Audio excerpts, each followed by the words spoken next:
Now, recently on the internet, everywhere you go, you see the topic of Tiananmen Square on non-political subreddits.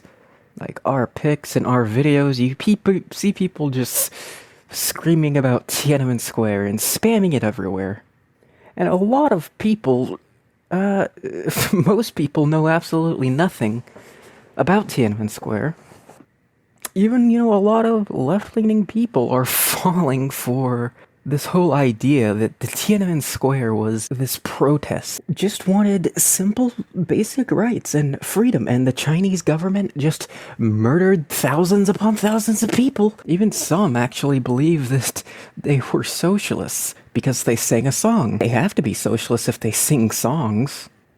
Well, here I'm going to be using all Western sources because, interestingly enough, the West is honest about Tiananmen Square. I mean, they try and spin it to act as if the Tiananmen Square protesters were the heroes, but if you actually sit down and look at the facts, it does not seem that way at all.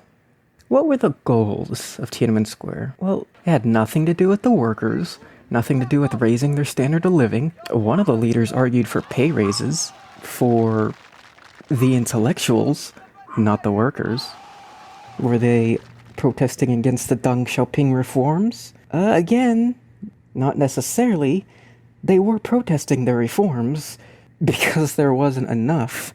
They cried, "Continue the reforms," as if they weren't enough. One huge thing that the protest leaders were talking about was that they were not trying to overthrow the Communist Party or socialism. They just wanted a dialogue. They just wanted to work with the government. Away, and they wanted to talk about their constitutional rights. The aim of dialogue was not to solve everything at once. We wanted to establish some ground rules, open up some channels for communication, so that whenever problems arose, there'd be ways of resolving them. We wanted to lay some foundations for the future. We wanted to make a good start. What we were hoping for was gradual progress, reform, not cataclysmic change, not revolution. Because honestly, in 1989, the situation wasn't so bad that people felt they needed a revolution. A new path seemed to be opening up. A path leading away from the confrontational politics that had dominated China for decades. The path China had long ago failed to take. Well, there were certain leaders that emerged from the Tiananmen Square protests. And the documentary, The Gate of Heavenly Peace, which was made by the United States government, Ford and the Rockefellers, interviewed quite a bit of these leaders. Although the film mocks the CPC for believing that the Tiananmen Square protests were some type of conspiracy to undermine the party. I met someone who had just come from China. He said, "What do you think you can do back there? Haven't you heard about the editorial that just appeared? It calls the movement a plot by a small handful to instigate anti-party, anti-state Dongluan." Dongluan. Turmoil, upheaval, chaos. A People's Daily editorial denounced the demonstrations. "We must unequivocally oppose Dongluan," the headline read. Once again, a small handful of conspirators were supposedly plotting to bring down the state. Once again, the irrevocable judgment was passed.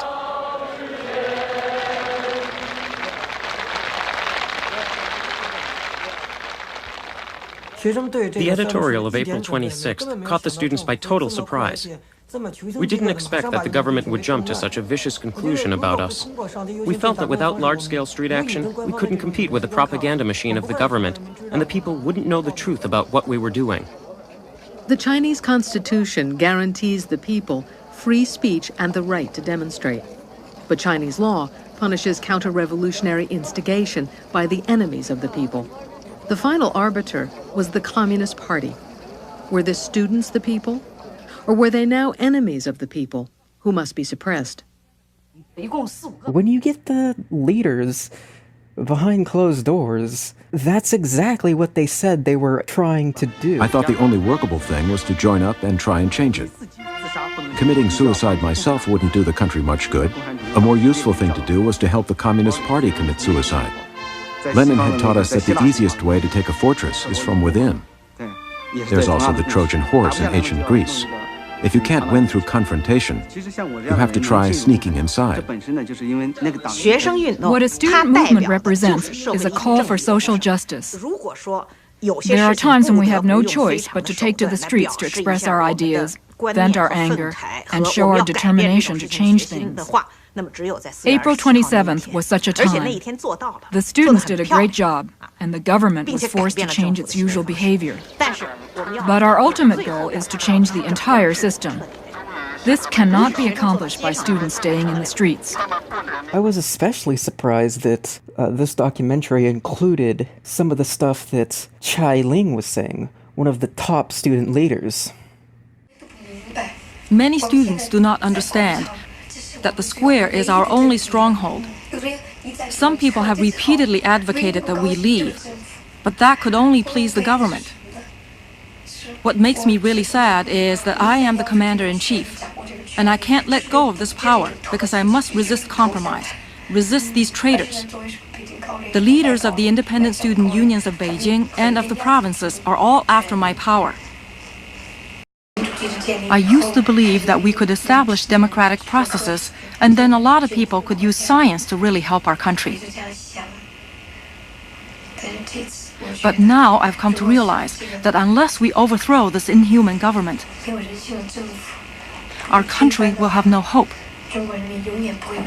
Our people will have no hope.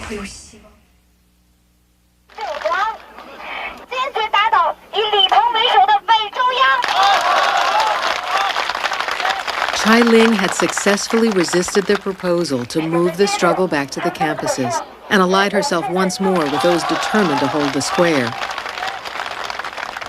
On the following morning, she contacted American journalist Philip Cunningham. I have been feeling very sad recently. The students themselves lack a developed sense of democracy. To be honest, from the day I called for a hunger strike, I knew we would not get any results. Certain people, certain causes are bound to fail. I have been very clear about this all along, but I've made an effort to present a staunch image, to show that we were striving for victory. But deep down, I knew it was all futile.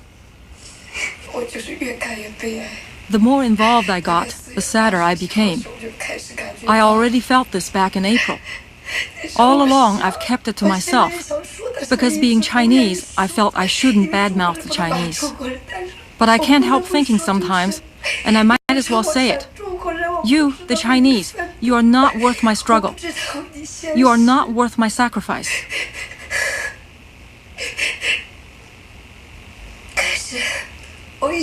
But then, I can also see that in this movement, there are many people who do have a conscience. There are many decent people among the students, workers, citizens, and intellectuals. The students keep asking, what should we do next? What can we accomplish? I feel so sad. Because how can I tell them that what we are actually hoping for is bloodshed? For the moment when the government has no choice but to brazenly butcher the people. Only when the square is awash with blood will the people of China open their eyes. Only then will they really be united. But how can I explain any of this to my fellow students? And what is truly sad is that some students and some famous, well-connected people are working hard to help the government, to prevent it from taking such measures. For the sake of their selfish interests and their private dealings, they are trying to cause our movement to collapse and get us out of the square before the government becomes so desperate that it takes action.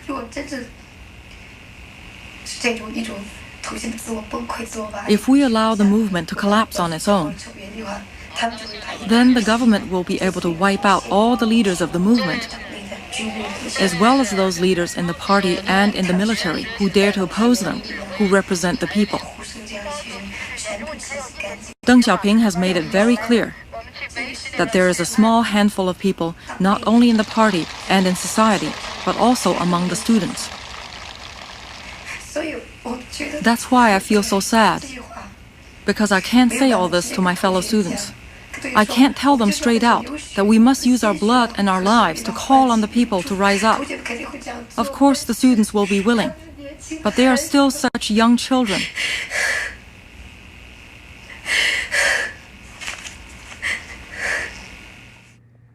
And she cries like she's the victim. She knowingly manipulated people and lied to people, but it's her that's the victim. So, not only were they trying to overthrow the Communist Party, but they were lying to everyone about their goals. And you see this because they have a severe hatred of the Chinese masses and the Chinese workers. That's clear from nearly every single leader, proclaiming that the Chinese just aren't smart enough. I believe that what the Chinese lack is not ideals, but the means through which to realize them. Not courage, but the wisdom necessary to achieve their goal. What the Chinese lack is not a heart, but a mind. Indeed, this hatred of the masses manifested itself in the form of anti-democracy when it comes to one of the other top leaders, Wang Dan. This man, Wang Dan, was not elected, and they freely admit that.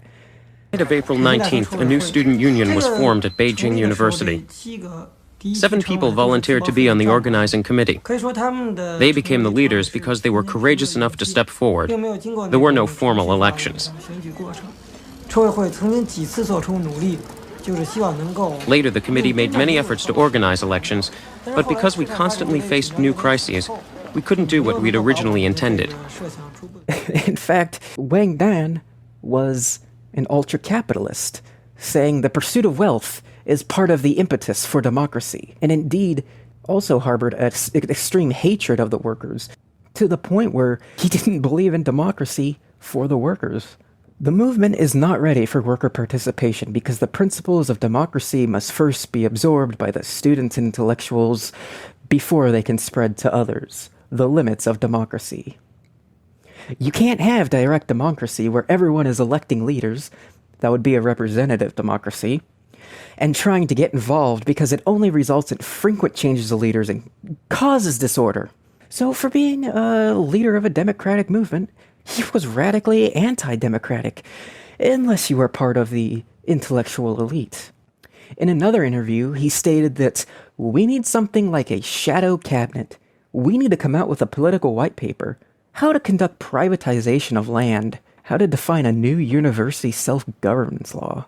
And this movement loved democracy so much that they had political suppression within their own ranks. The exact thing they were criticizing the Chinese government for, they talked about how they constantly did. Faced with a territory and a population to govern, the student leaders on the square found themselves recreating in miniature all the real-life problems of having and holding power. External threats of government repression meant enforcing internal security. Disagreements with the leadership were labeled betrayal, sabotage, by the familiar small handful of plotters. Struggles between the groups vying for power in the square grew increasingly ugly. Once they took control of the broadcast station, they were in power. Often we had to suppress 3 or 4 coups a day. At the time I even joked. Now I finally understand why Li Peng wanted to suppress the students. Once I made a suggestion to the students. That was around May 23rd. I said, why not hold an election at the square or on your campuses? One student, one vote, and elect leaders of the student union. But they felt elections were unthinkable in the middle of all that chaos. Then a week later, I heard that the students were setting up a democracy university in the square. I thought, well, that suggestion of mine was at the level of a democracy kindergarten. You people didn't like it. So now you're setting up a democracy university. But no matter what, you still have to vote. Now, according to Wikipedia, the Tiananmen Square protests never really surpassed 1 million people. At the time they were clearing the square, there was about 70,000 people in the square. That's out of 1.1 billion people. So, no, this wasn't a mass movement. This was a movement of intellectuals. They received millions upon millions of dollars through Hong Kong in international funds. 我们对香港各界朋友的大力支持首先表示感谢。同时，我们有了这种支持，我们相信我们的信心得到了更大的增强。And how did you raise the money in Hong Kong? Many ways. For example, there was one concert for the democracy in China. In that concert alone, 14 million Hong Kong dollars, 14, was raised. Okay, and through other channels, phone in or many channels through Federation of Student Union in Hong Kong. They raised more than 10 million. So we are talking about quite some money here. International support suggested the possibility of a real victory for the movement. And they put it to good use by building a Statue of Liberty. Before we actually get to the events of June 4th, perhaps for some reason you still don't believe that the leaders, group of US-backed capitalists, well, the New York Times did a little "Where Are They Now?" article which followed up on the major leaders of Tiananmen Square. We have the anti-democratic leader Wang Dan, who was arrested and not executed. He served 4 years in prison and then was released. How brutal. After going to jail again, he left for the United States, went to a wealthy university, and is now a privileged college professor. Wu Kai-shi, again, fled to Hong Kong, then to France, then to the United States, and is now an investment banker in Taiwan. Liu Gang, again, fled to the United States, now works in Wall Street. Chai Ling, again, fled to the United States, got a business degree, and became a capitalist. Zhu Fengxiu got a graduate degree in business and works in finance. Li Lu, again, fled to the United States and became a hedge fund manager of a multi-million-dollar company and perhaps had ties to Warren Buffett. Xiaoyang Yan, again, fled to the United States, joined the military, and helped give freedom to the people of Iraq. There seems to be a common theme here. Now, what exactly happened? How does this film talk about the actual events of June 4th? This is a film produced, again, by the Rockefellers, by the Fords, by the United States government. This is not the Chinese government producing this. So, they talk about this is before any shot was fired, before June 4th. They robbed a military bus, and assaulted soldiers. Third, army units once again attempted to get to the square.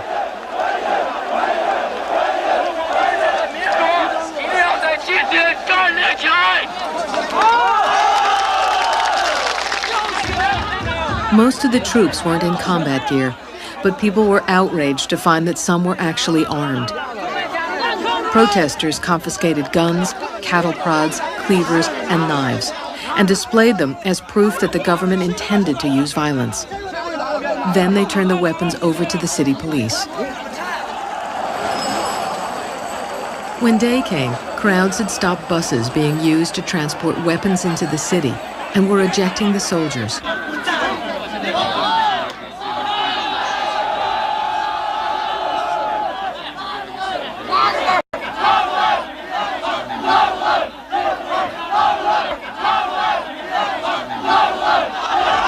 The documentary doesn't say this, but Some of them were indeed burned alive. This was before any shot was fired. At the night of June 4th, things amped up. An armored car drove into the square, and a Molotov cocktail was thrown at it. Again, no gunfire was occurring. Around 11 o'clock, 2 hours before the main body of the troops arrived, a single armored personnel carrier drove into the square. Workers and Beijing residents stopped it. Someone hit it with a Molotov cocktail, and it caught fire.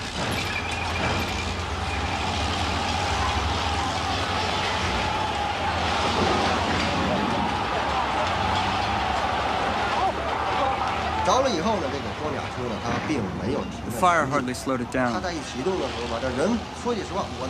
Frankly, I was scared and got out of its way.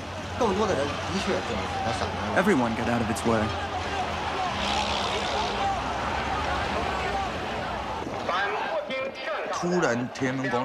The official loudspeakers around the square suddenly came on and announced the emergency orders of the martial law troops.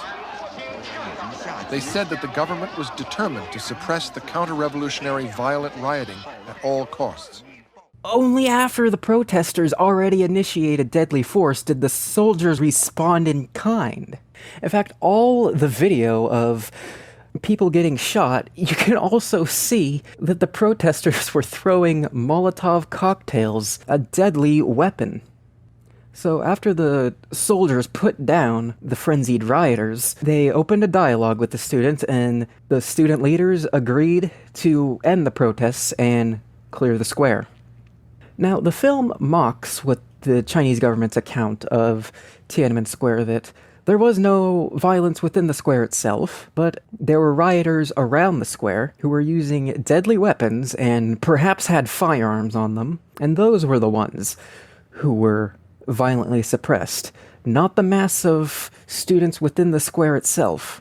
They mocked this version of events, and then later confirmed that it's correct. Almost as soon as the struggle over Tiananmen Square ended, the struggle over the story of what happened there began. The official account was this: no one had died during the clearing of the square at dawn on June 4th.